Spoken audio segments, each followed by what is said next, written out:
Adventist World Radio, The Voice of Hope.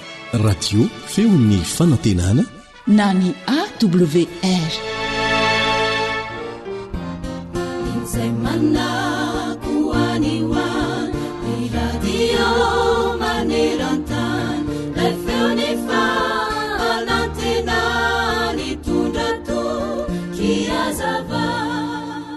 Zao ny voalaza hoe aoka ny fanataterahanao izay nofinofinao ho ambony noho ny tahotrao, ary aoka ny fihetsika ao sy ny zavatra taonao mba ho ambony lavitra noho izay teneninao. Aza mora resin'ny tahotra fa reseo ny tahotra e. Aza mijanona eo amin'ny teny ihany fa porifoy amin'ny asa izany. Ataovy ambony ny finoana e, isaloro ny fanantenana ary feno fitiavana izay rehetra taonao dia ho vita izany. Dia ho tanteraka aminao koa ane izay nolazain'i Jesosy tamin'ilay vehivavy Kananita raha nangataka mba hanasitranan'i Jesosy ny zanany vavy izy manao hoe: lehibe ny finoanao, tongava aminao arak'izay irianao. Matthieu 5:15-20. Amen. Sanandro mufunaina raswamampu fazamalaina fartumuchani andriza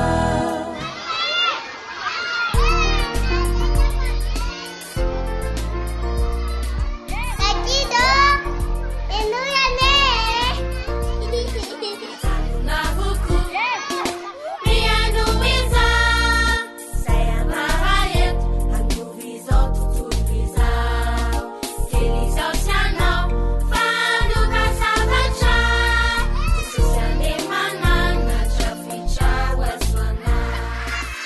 Ankizy mahay makatu.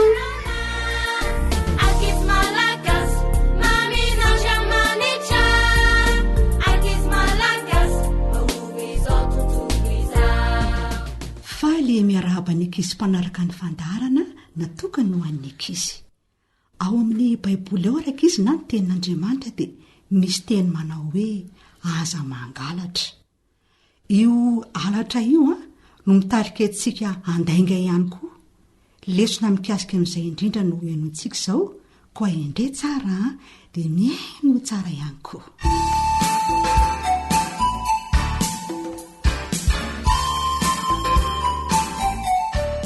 Aza mandainga.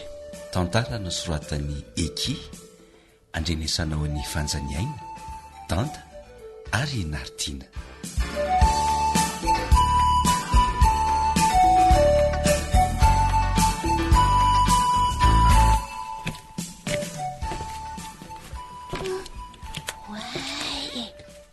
Ry ambony farafara misy vola 500 andraso itrekotreko sady neny mbola tiato dia alaiko moramora sady sako nona be dia ho atosoko kosa ve hoadray fa ho aizakoto fe izoro to manakaiky farafara dia mitoditodika mijoro andraso kely hoe jerena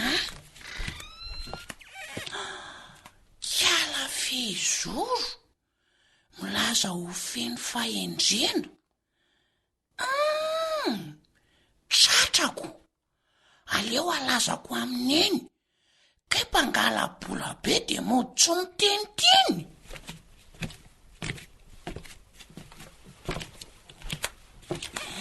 Fezoro fa mitsaitsaika moramora iny fanafeniny ao am-posiny le vola. Zaza endry kay manota mangingina dia aleo dada sy neny no anomeny fanotsiana. Ividy menakely dia ividy mofo gasy dia avy eo hitsetsotra glasy. Ny ariary zato indray aleo ataoko poma dia ividy bisikisy ividy siligoma. mandeha jerikery mesy dia hitaingina manezy zay vola ambiny eo hividianako frezy way nefa dia hoy manoa amin'ny eny hoe fezoro androany tena betraka gote tena nanam-bola be aleo andrasana rapitro rapitro ireo vao hovidiako.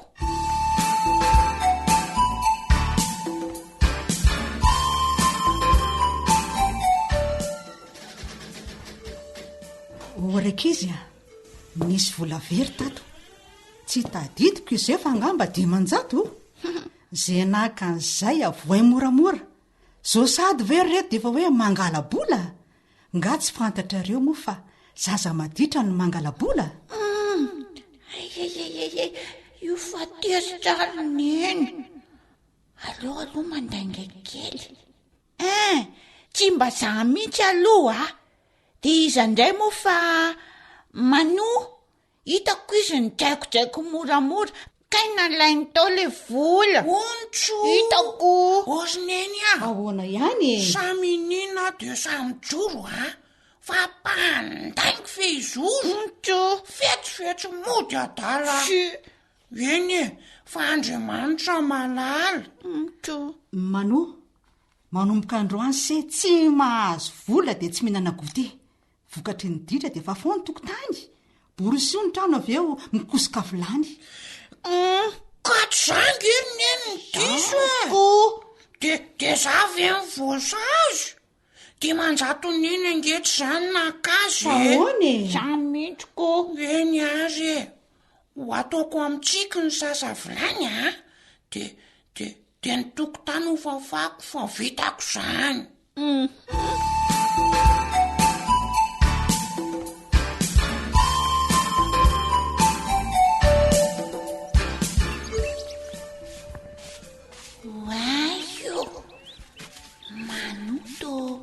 Mizana ny sady valy to tsy momonina dia tsy namaly valy jereo ny tokotany fa fany ampahazotona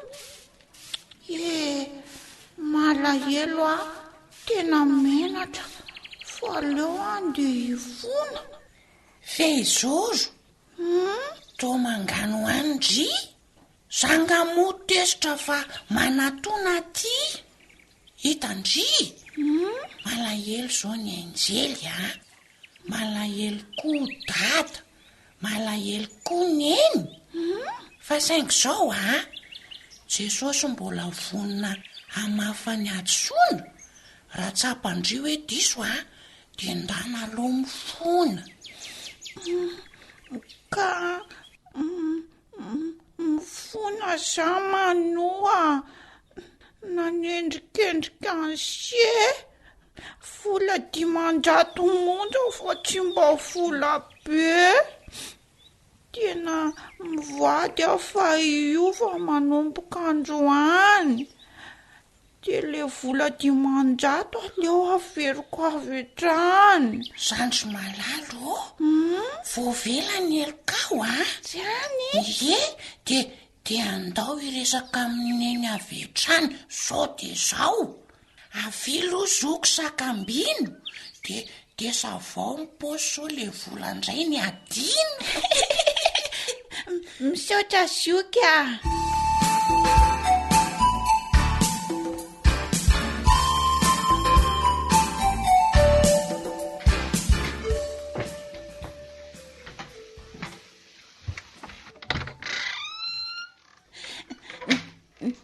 neny ahoany zay fehizoro mifona neny mamelany fahotako dia neny raisy fa averiko le vola 500 ahoana ka samy nandaingako na ineny na manoa hivavaka hibebaka mba tena hiova fo dia ho tiany marina ho zazapakato ndry mamelandry ny lanitra mamelandry zahay saotra topo aza malahelo tsony fa avy fihinay ny anandanitra any zao falavitra noho izao.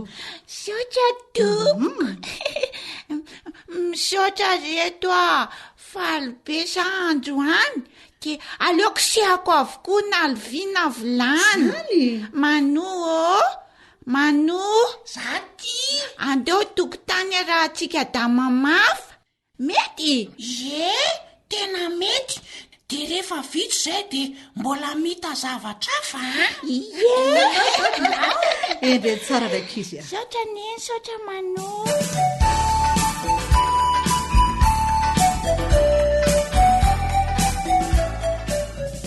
misaotra an' jesosy tsika rakizy na eno zany tantara zany mba handraisana lesona indray amin'nytian'io ity zao rakizy ny fahotana iray atao ka tsy hifonana amin'ray aman-dreny na jesosy dia miteraka fahotana hafa indray raha sindra nisy fahadisoana vitanao dia hifony aingana fa aza andrasana satria jesosy efa vonina mela ny elokao.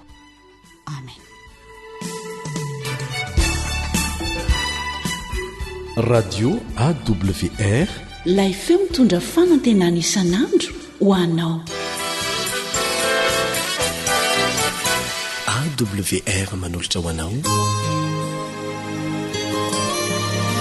feo ny fanantenana.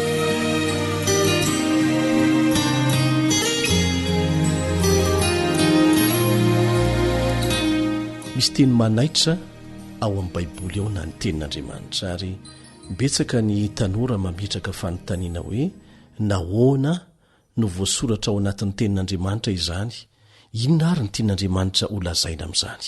Ao amin'ny Jaona 2:2-10 no ahitantsika an'izany manao hoe aza tia izao tontolo izao na izay zavatra eo amin'izao tontolo izao.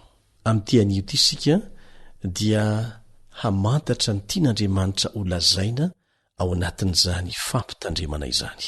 Miaraka aminao eto ny namanao mpiara-mianatra ny ten'Andriamanitra aminao Elion Andriamitansoa manasanao mba hiaraka hivavaka amiko milohan'ny hirantsika mijery akaiky ny valin'izay fanontaniana izay.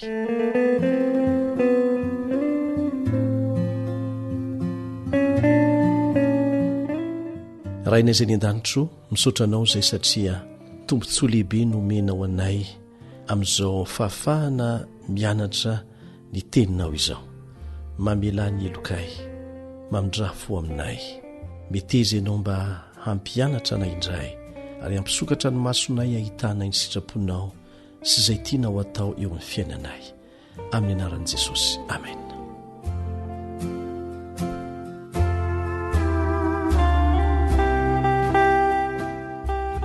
ao amin'ny Jaona 1:2-10 Jaona 1:2-10 no ahitantsika an'izao teny izao: aza tia izao tontolo izao na izay zavatra eo amin'izao tontolo izao. Raha misy olona tia izao tontolo izao dia tsy ao anatiny ny fitiavana ny ray.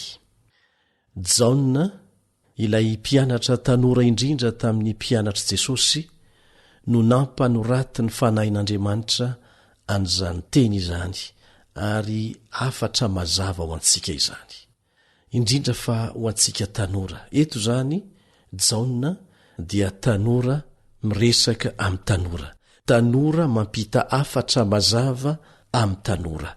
Aza tia izao tontolo izao na izay zavatra eo amin'izao tontolo izao.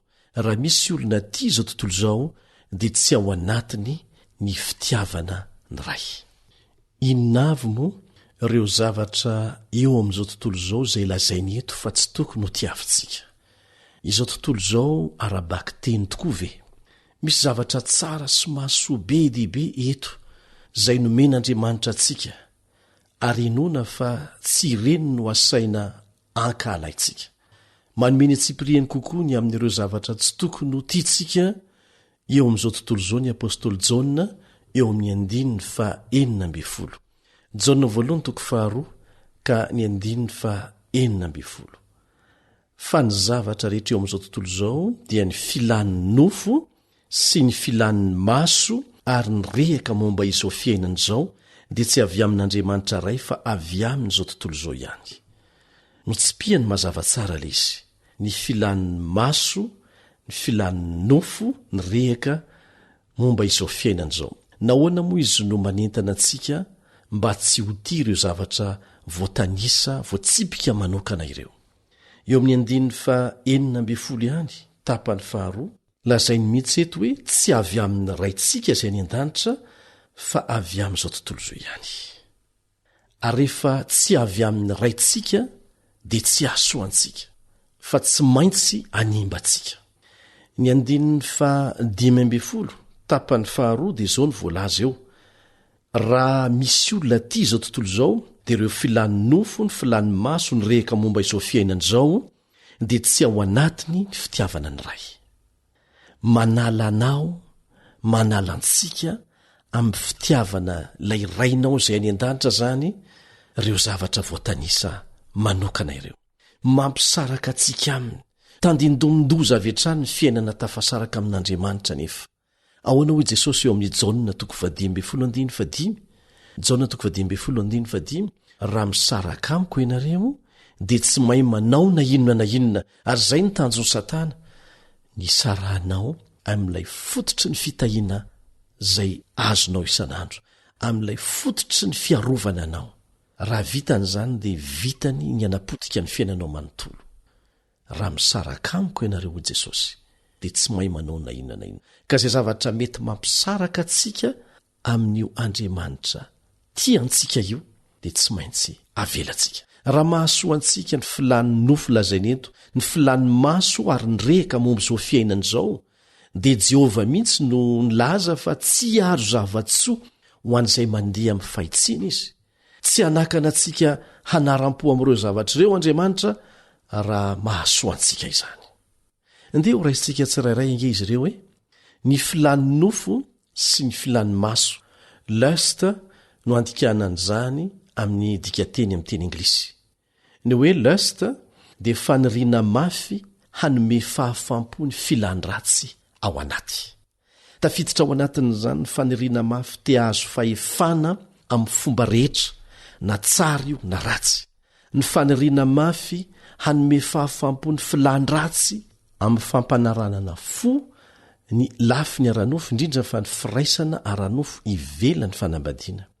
Eo koa ny faniriana mafy hanome fahafampo ny filana eo amin'ny fisotroana sy ny fidoroana sy ny sisa izay hainao tsy enjery tsara, ary manimba zavatra be dehibe tokoa toy ny fahasalamana, ny fifandraisana amin'Andriamanitra sy ny fifandraisana amin'ny hafa, ary ny asa potika daholo, potika ny fiarahamonina, potika ny firenena, ary mitarika ny olona hanaonao foana trany amin'ny famonon'olona sy ny halatra aza zandrehetr'izany.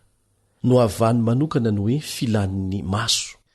Ny hoe filan'ny maso eto dia faniriana mafy azo izay zavatra rehetra manintona ny maso na tsy mahasoa aza. Zay ilay filan'ny maso tia ny lazaina eto. Ny maso dia fitaovana mahery vaika ary ampiasain'ny mpanao dokam-barotra ahatonga ny olona ho voasarika hividy zavatra zay tsy ilainy akory. Eny mety ilaina ny zavatra sasany, fa be dehibe amin'ny zavatra alefa ny dokam-barotra no manaitra anao mba hividy zavatra zay ho tsapanao fa tsy dia ilaina akory aoriana kely. Ny maso no jiro ny tena hoy ny Baiboly. Ka raha tsy mazava ny fahitan'izany maso izany fa manjavozavo, dia tsy hanana fahitana mazava zay tokony hatao le olona, zay tokony ho aleny, zay fanapa-kevitra tokony ho raisina. Manompoka amin'ny fijerena zavatra efa fantatra fa ratsy, sainga marinina kely amin'ny hoe aleo jerena ihany fa tsara ho fantatra ihany any ny zavatra rehetra. Araka ny voalazan'ny tenin'Andriamanitra hoe fataro ny zavatra rehetra dia azony mafy izay tsara. Entina namarinana izay tiana atao. Kanjo tafiditra mifandrika, lasa mankafy sy miaina amin'ilay faharatsiana zay no banjinina. Ny hoe rehaka momba izao fiainan'izao indray dia izao no ilazany azy amin'ny dikateny hafa: fieboebona sy fitiavam-boninahitra eo amin'izao fiainan'izao. Fieboebona sy fitiavam-boninahitra eo amin'izao fiainan'izao, zay le hoe rehaka momba izao fiainan'izao. Matim-boninahitra ho ny filazantsika azy amin'ny teny hafa. Izany toetra izany dia mahatonga ny olona tsy eritreritra sy tsy hanao afa-tsy izay hanomezana fahafampo ny fitiavam-boninahitra eo anivon'ny fiarahamonina misy azy. ary izay fomba rehetra azo atao na tsara na ratsy dia atao daholo zany toetsainy izany dia tonga azy tsy hevitra ny maha-olona ny olona miara-monina amin'ntsony ary izay zavatra na olona manakatsakana na manelingelona ny fahazony zany voninahitra tadiaviny izany dia potehiny amin'ny fomba rehetra azadino fa Andriamanitra ny tompon'ny teny farany tsarovo ny tantara ho an'izay fananao tahaka an'izany nanomboka tamin'ireny Nebokadnezara sy ny namany.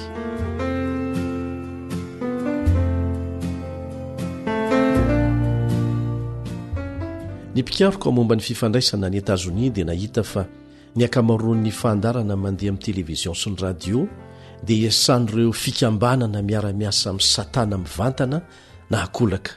Vola be no ampiasainy amin'izany indrindra fa amin'ny alalan'ny oronan-tsary sy ny hira ary ny zavatra kendreny dia ny atonga ny olona ankafidy tsikelikely ny ratsy ary ankahala tsikelikely ny tsara zany hoe ny ampifamadika mihitsy ny tsara sy ny ratsy ao amin'ny sain'ny olona. Ireo mpanao gazety ohatra dia milaza fa zara raha misy mpividy ny gazety izay tsy mitatitra loza na olana. Oronan-tsary mikasika ny firaisana ranofo ivelan'ny fanambadiana, ny herisetrana ny violence, ny von'olona, ny alatra, ny valifaty, ny fitaka, ireo oronan-tsary mampatahotra reny ny be mpakafy raha nankahalaina tany aloha. Ary atao lamody mihitsy azy zany ny porofo fa manomboka mandaitra ilay paikady satanika ahatonga ny olona ankafiny ratsy fa ankahalany tsara. Raha mitoy izany dia hiomehezana sy enjehana indreny ny olona izay mitana ny marina sy mandala ny fahatsarana. Efa tsinjon'Andriamanitra miloha izany toe-javatra izany ary natonga azy hiteny toy izao ao amin'ny Isaia 45:20, Isaia 45:20 manao hoe lozany izay milaza ny ratsy ho tsara ary ny tsara ho ratsy, izay manao ny maizina ho mazava ary ny mazava ho maizina. Ry havana, tonga ny fotoana izay tsy maintsy andinianao tena. Dinio ny tenanareo ny ten'Andriamanitra raha mitoetra amin'ny finoana ianareo na tsia. Tonga ny fotoana izay tsy maintsy angatahanao fahendrena avy amin'Andriamanitra mba hampahiratra tsara ny masonao, ahitanao izay tokony ataonao eo anatrehan'ny loza mananotanina amin'izao andro ankatoko ny fiavian' Jesosy indray ny amin'iraha lanitra izao. Manasa anao izay mba anasa an'Andriamanitra hiditra tsetra eo amin'ny fiainanao. Raha misy zavatra tsy mazava aminao dia angatao izy anazava izany aminao fa ampahiratiny tsara ny masonao handeha amin'ny lalana tokony ho alehanao, lalana tsy mamitaka na ho anao na ny zanakao na ny mpiaramonina aminao. Amen.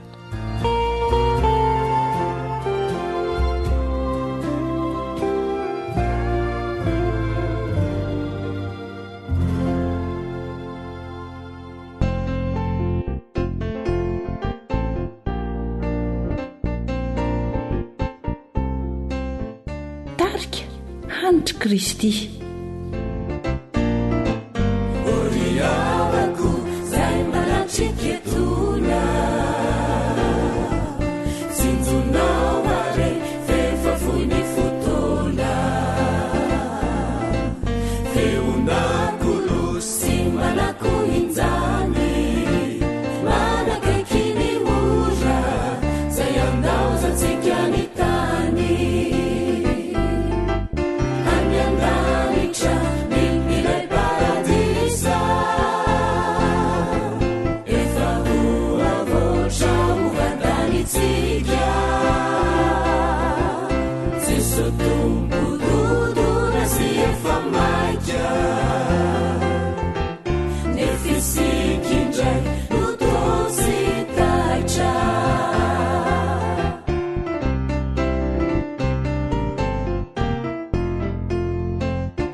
Paradiso,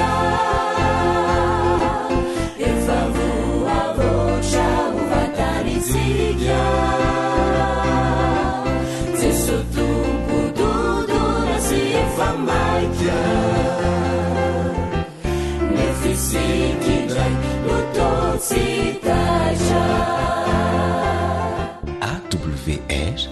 izay ilay onja ny fanantenana.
Ankoatra ny fiainoana amin'ny alalan'ny podcast dia azonao atao ny miaino ny fandaharany radio AWR sampana teny malagasy amin'ny alalan'ny Facebook isanandro amin'ny ity pejy ity AWR feon'ny fanantenana.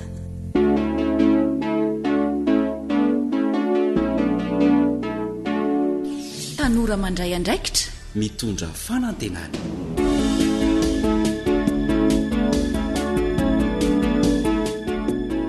Mahafalena indrindra ny fanarahanao izao fandaharana izao mba handraisana toro lalana fanabeazana ho antsika mianakavy.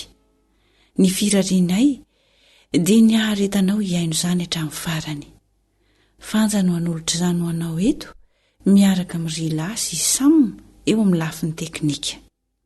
Ny fandaharantsika anio dia somary todika kely amin'ny ray aman-dreny mahakasika ireo fomba fiheverana anabeazana ireny zanantsika ireny izay mihasarotra tokoa amin'izao vanim-potoana iainantsika izao. Inona ary ny vahaolana? Andeha aloha anaraka tantara kely iray isika dia avy eo iroso amin'ny resadresaka miaraka amin'ny namana Elion. Meno finaritra ary.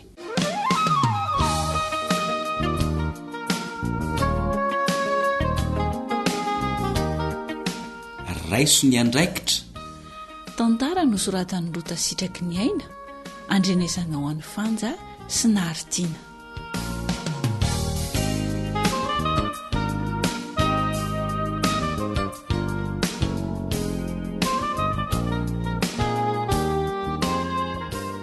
Dia tena tsy mba nandray anjara tamin'ny fananarana n'ireo ankizy ireo mihitsy manko ianao rombelo ho maly ariva, dia nodinao ny aino teo fotsiny dia lasa ianao nandeha. Ka inona ary no lazaiko eo aminao hoe mahasadaika hatrany miresaka momba an'izany fananana sy firaisana ranofo izany. Andray indrindra fa amin'ny ankizy lehilahy ane ary vonny nareo vehivavy mahay miresaka an'izany ka.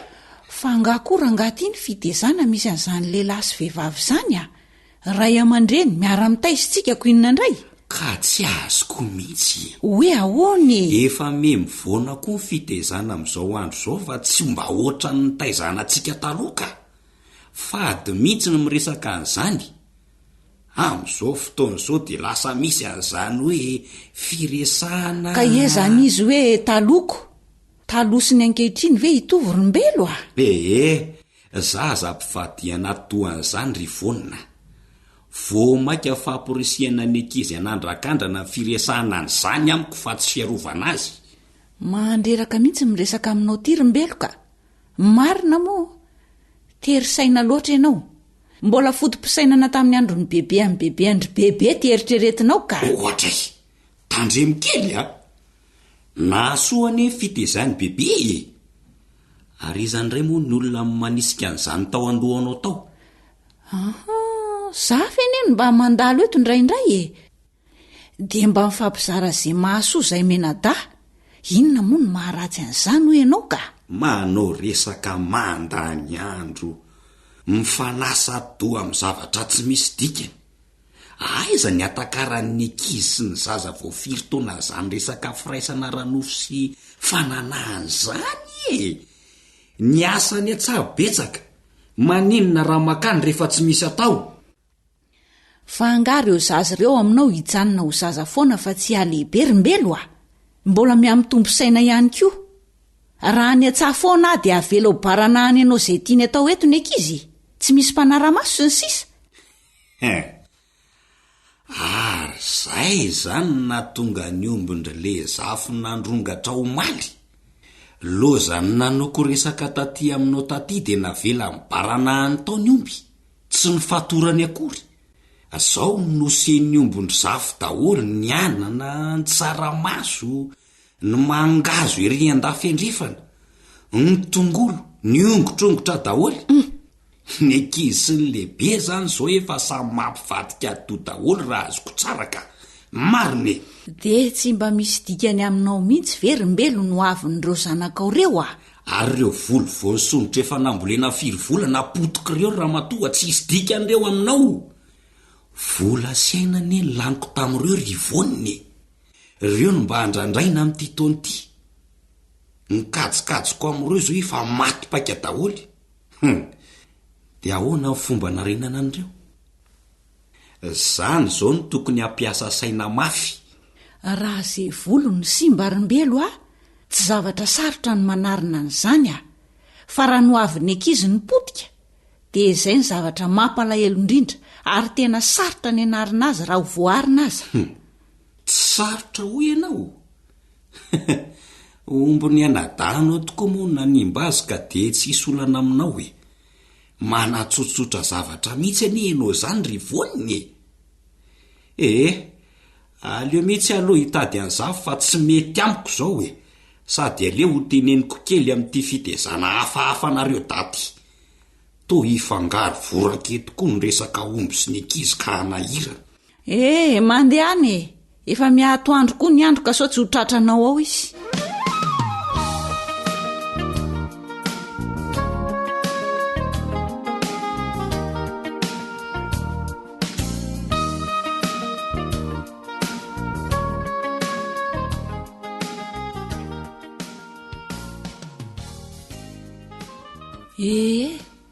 Ka nanahony zato volo voaosiny omby rimbelo? Mba tsy de sarotra ihany nanarina azy tao ka. Kosa. Sofa nisy an'izafy nanampy de mba vetivety e. Fa efa saiko ratsy ihany ny fandehany tao a. Marina hoe? Sady tsy ombondry zafy raha matonony nandrongatra.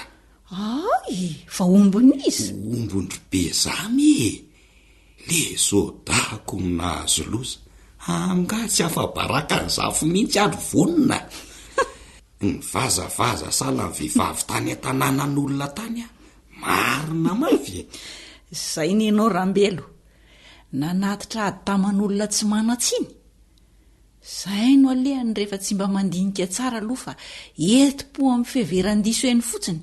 Dia taitaitra maniditsidina sala amin'ireny volomborona entin-drivotra ireny. Si mba miteniteny eo ty ianao nefa ianao koa aza ny tena loza rehefa hoentiny io fonao io. Zay hita amin'ny masoana vataka taity na kifafa na sarim-bolany dia atoraka daholo. Mahita faisana azy eo akaiky io. Ary hono ary vonina. Otra misy ankizy lahino hitako niaraka tamin'ny bebe androany e. Fa izy iny e. Totra ny hafahafa zany ny fahitako ny fihetsiny tamin'ny bebe a. Nidiniako tsara ny fihetsika izy roa avy ato aoriana. Toa mifampisangisangy be ny any a. Oviany zany rimbelo a. Efa hoe androany marainako. Nitondra aro ny bebe. Tsy fantatro hoe ho aiza. Ankizy laha otra mangamanginy. Tsy de hitako tsara koa fa efa difo lavitra ry zareo ny tazako hoe. De nataoko tazan-davitra tsara. Ay ve. Ohatra fa inona ndray mampime amin'izany ry vonina. Ay ve nao ty mba sary-piaro amin'iny zanaka ho iny ihany. Zany ve di anontaniana raha matotia. Ka injaka zanaka nabavinao ane iny rimbelo e. nanatitra vatotra koa teo izy any keo maraina hoe omenanao ono. Adray, poa loza marina afabaraka ka mifisainanao ratsy ihany mandritry ny andro. Enao kory vonina de efa mamely amafo mihitsy a. Efa miasa ny saiko rovonine marine aza de omena tsiny a. Za ve na lala fefa ratsy ihany ny saiko arak'le ny lazainao teo e. Zay anerim-belo no mahatonga mandany fotoana sy tsy reraka mananatra sy manome torohevitra miresadresaka amin'ireo ankizy ireo e. Ary tena tsara tokoa aza raha mba isika ray aman-dreny mihitsy no miaraka mifandrimbona amin'izany, miaraka manoro ireo hevitra mahasony zanantsika rerangatia. Tena marina ny teninao rovonina. Hitako tena miova be tokoa aniny fiainan'ny tanora ankehitriny e. Anykeo maraina ho any andry zafy azo de na eno hoe be voka moa le zanako moavavy ry. Mihina kely ve? Fantatro zay anarany zay fotsiny reko resahan'ny olo eny an-dalana iny. Ary tena malaza be mihitsy. Tsy hita ho zay nalehan'le lehilahy be voka azy. Niorokodotra mihitsy ny atidohako nandrian'izany fenao vi ahoany. Tena mampalahelo zany rimbelo a.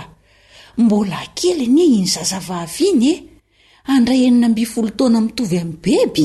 Oka riry vonina. Avy eo indray tazako nisy ankizy vavy sy ankizy lahy maromaro mifampitarika ery anaty alakininina ry. Marina hoe? Ny fiakanjon'ireo ankizy vavy ireo moa de tsy lazaina intsony fa mamena ty. Efa militanjaka. Enao indray rangano mila anakipy maso amin'ny famenaranako. Ka resy lahatra amin'izay ary ve tianao fa tsy mitovy tsony ireo fomba fiaina sy fomba tokony hanabeazana ny ankizy sy ny tanora taloha raha mitaha amin'ny ankehitriny? Tena resy lahatra ary vonina. Ary tena lasa mihitsy ny saiko hoe mba inona reny nataoko raha sanatria hoe ny zanako no be voka na miaraka mifampitaritarika amin'ny ankizy lahy any anaty ala sy any amin'ny toerana tsy fantatrany. Dray oka riry vonina. Potika, tena potika ny fiainan-janako. Ka hitanao amin'izany ary fa na tsy resaka momba ny hofanana anara-pahasalamana io a sy reny resaka iverintsika ray aman-dreny hoe mety hamenatra ireny tsika zay tsy tokony mbola resahana amin'ny zanantsika de fa hain'izy ireo tsara zany. Oka riry vonina fa tena diso-hevitra hatramin'izay. Ny veriko fa anjara asanareo reny mpianakaviana riry ane zany resaka fitezana zany e. Fa ny anjaranay iray mpianakaviana de mamelona anareo mitady vola sakafo hohanina sy ilainareo e. Zay no nahatonga tsy niasa saina firy tamin'ireny resaka nilazainao ary iny. Sady oatra masadaikatra ihany ny hery vonina ny iresaka momba n'izany fitiavana na fananana na momba mifiraisana ranofo amin'ny zanako zany e. De mampime mihitsy ianao ty rimbeloka. Zany ko. Na za koa aza nie mba nitovy taminao ihany tany am-boalohany fa rehefa avy niresaka tamin'ny zafy ary nandinika ny zava-nisy ankehitriny de nahitsiko ny fomba fijeriko. Tena mila manana fahasahiny tsika ray aman-dreny mba isorohana ny zavatra mety hanimba ny zanantsika rangatia. Tena marina iny. Tsy tia nandratsy arimbelo a. Tiako loatra ny zanako ary tena sarobidy amiko de aleoko mangataka fahendrena sy fanampiana amin'Andriamanitra mba hampahomba mifanabeazana de mandray zay torohevitra nomeny ray aman-dreny hafa efa mba manana traikefa rangaha. Marina zany ry vonina. Iezaka tena iezaka. Ny ankizy ankehitriny ny herim-beloka efa lasa loatra raha oharina amintsika fahiny. Ary ny tena mahaloza azo de ity. Rehefa tsy ananatra, tsy hanoro-hevitra azy amin'ny lalana tokony alehany sy ny tokony ataony tsika ray sy reniny de ny olo-kafa no anao zany. Ary amin'izay anefa de tsy maintsy misy ny mpanararoatra. Dray. Oka riry vonina. Raha mba ilaza marina moa le olona ka aninona fa ny ahiko olon-dratsy anoro voana ka zay indrindra angamba de ilevombelona amin'ny enatry ny fianakaviana sy ny fiarahamonina mihitsika. zany eo ihany ho an'ny tenanao fa potika ny fiainan'ny ankizy vita hatreo vokatry ny tsy fandraisantsika ray aman-dreny andraikitra eo amin'ny fanorona hevitra azy. Tsy angatakandro tsony ary vonina raha riva de raha riva ihany a dia anokana fotoana iresahana amin'izy telomenada ary tsy hoe raha riva ihany de vita fa ataoko fanao mihitsy zany isan-kerinandro farafaratsiny mariny tena tsara zay oa mbola tsy tary zany ry dada ao anatin'ny fotoana mety tsara mihitsy zao satria ao anatin'ny taona fitombony dia mba hiezaka vidy boky koa ry atsika rehefa mba manam-bola kely iny zay reny boky misy torohevitra mahasoa reny dia ampirisiana izy telomenada mba hamaky ihany koa ohatray tena hevitra tsara sady mahomby zany rineny ho hitanao tsara fa anokana fotoana bebe kokoa hiarahako sy fampiresahako amin'ireo zanak'ireo manomboko zao raisiko ny andraikitro tena faly mihitsy amandrea zany fanapahan-kevitra ao zany rimbelo mahafinaritra ne ty vadiko ty andraso aloha ombony zany ray zao reny lasa mirifatra erireny ay zany rimbelo reny rery voana oay andahoaingana rimbelo ay zany satroko teo andahoaingana rahana sao de lasa andrava voly eo indray reniko ohatray aleo vonjenaingany andraso aloha mbelo ahoanandray efa hoe maikako ka le atin'akanjoko ane injolohanao iny andray jereo fa tataka le izy mbola afabaraka marina hitako any hafaafako sady am'izay mavokely misy dantely avy aingana aloha raha matoa apio analan'ity fa rita am'ry zafya ka ianao napiditra an'io teo ve de tsy mba nieritreritra mihitsy hoe angana raha matoa ty fa ilozanao mitokilakeo fotsiny tratra ny zafy eto tsy mety afaka nele izy fa ofanitsy fasalasosy ary aleo tatahako raha izany ka andrainko sarombelo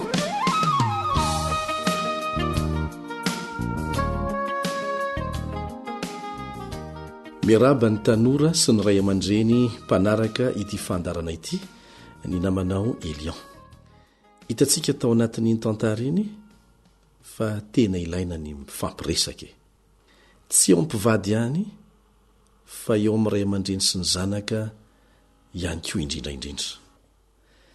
Marina tokoa fa tsy mitovy intsony ny taloha sy ny ankehitriny saika amin'ny lafiny maro mihitsy vokatry ny fifanankalozam-baovao sy ny fifanakalozana kolotsaina ary ny fomba mampanao maneran-tany amin'ny alalan'ny teknôlôjia izay manamora amin'ny fomba aingana dia aingana ihany koa zany fifanakalozana izany ary mahatonga an'izao tontolo izao mifakatahaka aingana dia aingana na amin'ny tsara na amin'ny ratsy. Ny tena olana ho an'ny ray aman-dreny aza ao anatin'izany dia izao ireo ankizy sy tanora ireo no tena milomano amin'izany karazana fifanakalozana fahalalana sy kolotsaina ary fomba mampanao zany amin'ny fomba aingana dia aingana satria eny am-pelantanany ireo fitaovan-tserasera ahafahana manao an'izany. Mahalala zavatra betsaka izy ireo kanefa tsy manana fomba iarovatena eo anatrehany fitosaky ny faharatsiana amin'ny endriny samihafa entin'ireny fitaovan-tserasera ireny. Ny ray aman-dreny indray etsy an-danin'izany dia manana traikefa avy amin'ireo zavatra maro ny lalovany teo amin'ny fiainana kanefa maro ny tsy mahalala fa ireo zanan'ireo ane ka mahalala zavatra maro tsy ampozony ray aman-dreny velively mihitsy. Ka eo anatrehan'izany dia tsy misy fanafodiny afa-tsy ny miresaka ihany, mifanakalo hevitra, mifanoro izay tokony ho atao. Fa tsy rehefa tonga ny mpatsaray tsy omby vava vao hikorapaka. Raha ny momba ny fananahana no resahana ohatra dia tsy zavatra azo afenina intsony zany amin'ny zanakao. Mianatra momba n'izany izy any am-pianarana, miresaka sy mifanakalo hevitra momba n'izany izy amin'ny namany. Malalaka be mihitsy ny fotoana iresahany an'izany. Manovo fahalalana betsaka momba n'izany izy ireo amin'ny alalan'ny internet, le teknôlôjia moderna. Rehefa tsy resaka aminy ianao ray aman-dreny dia izy samizy no iresaka. Resaka izay matetika loatra no miafara amin'ny fanapotehana, fifanapotehana sy ny fahasimbana, satria azo lazaina fa jamba mitarika jamba ihany izy ireo mikasika ny hoaviny. Ny fihetsempony anefa dia mbola tsy voafehiny. Ny andrakandrana tia natao isan'andro. Ny fisotoman'ny namana tsy voatohitra. Fotoanan'ny fitiavan'andrakandrana raha teo ny taonanjatovo, ka rehefa tsy misy ny mpanoro lalana dia tsy maintsy miafara amin'ny zava-doza mahatsiravina trany ny fiainan'izy ireo. Zay no mahasarobidy an'le hoe miresaka. Tsy mitsahatra izay mamerimberina eto amin'ity onjam-peo ity, amin'ity fandarantsika ity, ny mahazava-dehibe ny fotoana tsy maintsy atokana ray aman-dreny iresahana amin'ny zanany. Ifampiresahany aloha dia iresahany koa amin'ny zanany, irahana milalao, irahana miasa, irahana mivavaka, irahana mitsangatsangana. Tsy voavidim-bola na ohatrinina ny tsirambina ataontsika eo amin'izany lafin'izany. Satria amin'ireny fotoana ireny no ahafahanao mampita tsy kelikely ireo torohevitra mahasoa izay tokony omena ny zanakao. Tsy miasa amin'ireo intsony mikapoka fanao fahiny. Ilaina ny tsorakazo amin'ny ankizy, amin'ny zaza, fa tsy mandaitra intsony zany amin'ny tanora. Ny resaka no mahomby indrindra. Na Andriamanitra zany dia niteny an'izay andao ifandahatra isika, andao iresaka, maika fa isika. Ary rehefa miresaka dia tsy toriteny, tsy sermonina zay tsy azo valiana, fa resaka atao ampitiavana, ifampizarana zay mahasoa. Dia ny mbola tsy misy nininne, dia ny tsy mbola misy olana, dia mahazotoa miresaka. Tsy abosesika andray mipoka akory zavatra rehetra tianao resahana, fa lefa tsy kelikely. Fantatry ny zanakao foana fa tsy olona tsy manantsiny ianao, fa olona manana fahadisoana koa.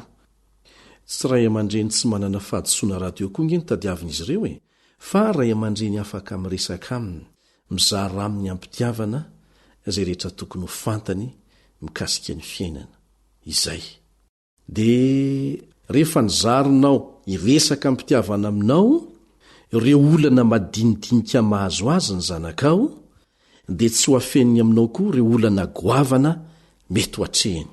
Ny zava-doza indrindra ho an'ny ray aman-dreny dia ity, ny fanafenany zanany ny olana mahazo azy.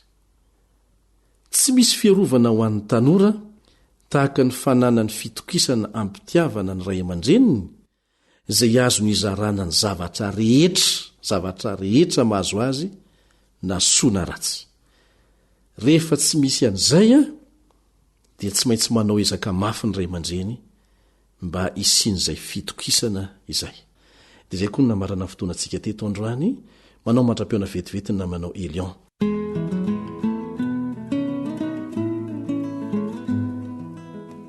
Izay no azona tolotra. Misaotranao naharitra ny aino hatramin'ny farany. Ilay raintsika any an-danitra anie, hitasy hanampy ny tokantrano tsirairay amin'ny fanabeazana izay atao mba hahatonga antsika rehetra samy ho vonina ary ho tody soany amin'ilay kananany lanitra miandry antsika.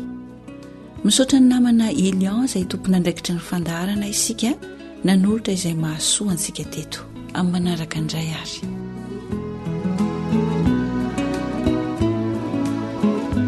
AWR Téléphone 034 06 797 62.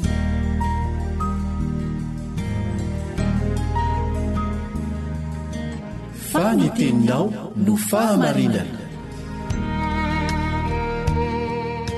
Taridalana manokana fianarana baiboly avoaka ny Fiangonana Adventista maneran-tany. Iarahanao amin'ny radio feo ny fanantenana.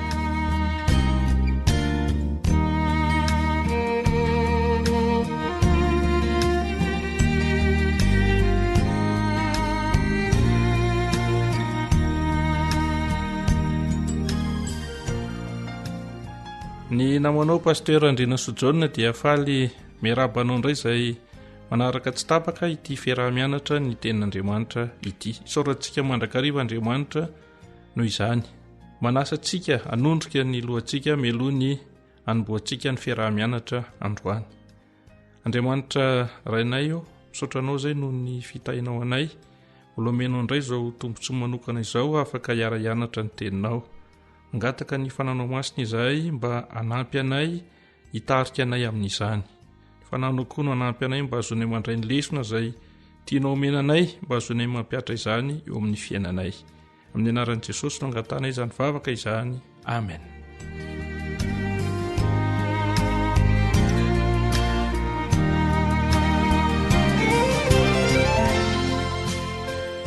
Ny lohahevitra izay iarahantsika mijery androany dia manao hoe fanomezan-kaja ny sabata ny fanompoana ny hafa. Nde averintsika aloha ny tsenjery. Enemana no anaovana raharaha, fa ny andro fahafito dia tena andro fitsarana dia fivoriana masina. Aza manao raharaha akory ianareo fa sabata ho an'i Jehovah eny amin'izay fineninareo rehetra izany. Levitikosy 7:20-9.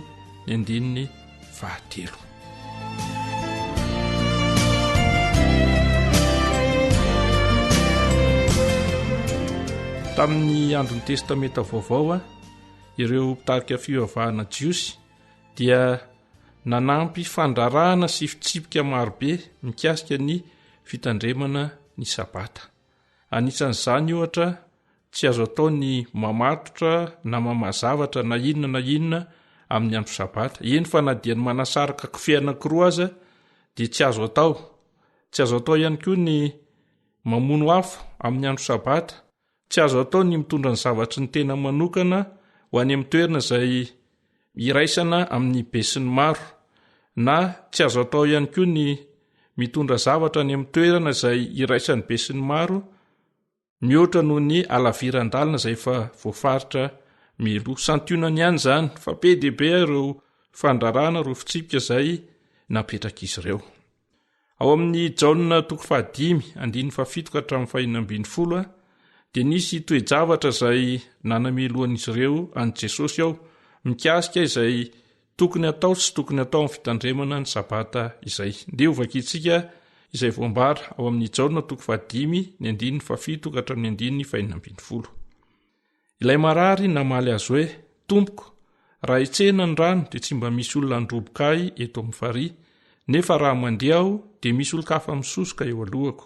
Hoy Jesosy taminy, mitsangana ento ny fandrianao ka mandehana. Aniaraka tamin'izay dia sitrana rahalehilahy ka nitondra ny fandriny dia lasa nandeha. Ary sabata izay andro izay. Dia hoy ny jiosy tamin'ilay efa sitrana, sabata ny andro ka tsy mety raha mitondra ny fandrinao ianao. Fa rahalehilahy namaly azy hoe, ilay nahasitrana ahy nanao tamiko hoe ento ny fandrinao ka mandehana. Ary eo nanontany azy hoe, iza moa izany lehilahy izany izay nanao taminao hoe ento ny fandrinao ka mandehana? Fa ilay sitrana tsy nalala azy. Fa niala teo Jesosy satria nisy vahoaka betsaka teo. Rehefa afaka izany dia hitan'i Jesosy teo akanjan'ny tempolo rahalehilahy ka hoy izy taminy, indro efa sitrana ianao, aza manota intsony, fandrao anjoanao izay ratsy noho ny teo. Dia lasa rahalehilahy ka nanambara tamin'ny jiosy fa Jesosy no nahasitrana azy. Ary noho izany ny jiosy dia nanendrika an'i Jesosy satria nanao izany zavatra izany tamin'ny sabata izy. Araka ny ten'Andriamanitra izay nivakitsika teo dia nanasitrana ilay lehilahy malemy nandritry ny 7 taona Jesosy. Araka ny vaky-teny izay hitantsika teo anefa dia hitantsika fa tsy ny fanasitranana azon'ilay lehilahy no tena zava-dehibe tamin'ireo mpitarika fivavahana jiosy, fa nanahira-tsaina azy ireo dia nahita n'ilay lehilahy sitrana ny batany fandriny hitan'ny olona rehetra tamin'ny andro sabata. Ny lesona tsoahantsika dia izao, mampalahelo fa tsy mba nahita ny fomba nampiasain'ilay tompony sabata io andro manokana io izy ireo. Ho azy ireo dia ny fitsipika mandalana izay nataony ihany izay no zava-dehibe taminy. Mila mitanina isika ry havana mba tsy hanao fahadosoana tahaka izany eo amin'ny fomba fanoantsika manokana sy eo amin'ny tontolo-kevitra izay misy antsika na iainantsika.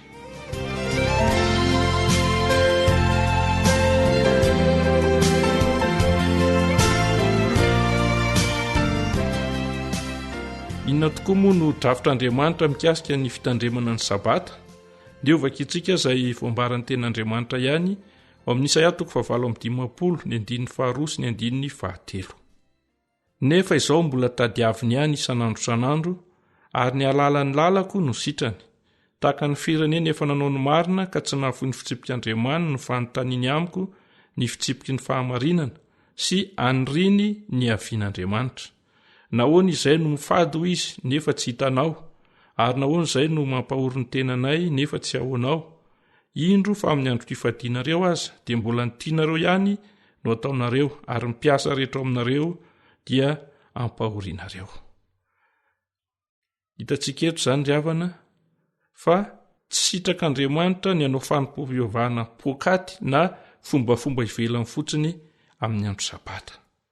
Tian'Andriamanitra ary irian'Andriamanitra isika raha anampy sy anao asa fanompoana amin'ireo olona izay mila fanampiana tahaka izay nataon'i Jesosy amin'izany andro sabata izany.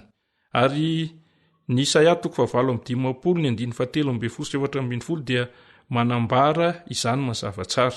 Ndeo vakitsika izany Isaia 40:17-20. Raha miaro ny tongotra ao amin'ny sabata ianao ka tsy manao izay tianao amin'ny androko masina ary manao ny sabata hoe fahafinaretana ary no masiany Jehovah hoe miendrika ho ajaina ka manome voninahitra azy ary tsy mandeha amin'ny lalanao na manao izay tianao na miteniteny foana dia ravoravo amin'ny Jehovah ianao ary asandratro ao amin'ny avoana amin'ny tany ianao sy hofahanako amin'ny lovan'i Jakoba rainao fa ny vavan'i Jehovah no efa niteny. Ny fanaovantsika izay tiantsika amin'ny andro sabata zany araka ny fanazavana hitantsika ao amin'ny Baiboly Katolika dia izao ny fanaovantsika izay tiantsika amin'ny andro sabata dia mitovy amin'ny hoe manitsakitsaka ny sabata isika. Tsy mba fihevitr'Andriamanitra ny drafitr'olombelona mikasika ny sabata. Rehefa tonga ny sabata dia manasa antsika Andriamanitra mba hijery anampya ireo sahirana. Manasa antsika izy mba hitsinjo ireo tsy misy piahy. Manasa antsika izy mba hikarakara ireo noana, ireo mitanjaka, ireo izay mandeha ao anatin'ny aizina sy ireo izay toa tsy misy mahatsiaro akory na mieritreritra ny amin'izy ireo. Mihoatra noho ny amin'ny andro hafa rehetra, rehefa sabata dia tokony eritreritra bebe kokoa ny anampy ny hafa ny filan'izy ireo mihoatra noho ny fiheverantsika ny tenantsika sy ny mombantsika isika. Mifarana hatreo indray ny fiarahantsika mianatra androany, mametraka ny mandram-piona vetivety aminao namanao Pasteur Andrena Sojourna izay teo amin'ny fanolorana ary namana Sam no teo amin'ny lafiny teknika. Dia tahiny tompo isika rehetra.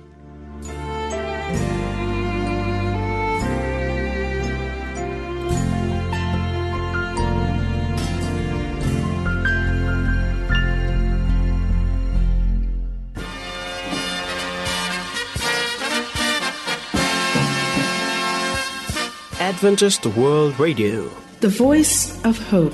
Radio femon'ny fanantenana.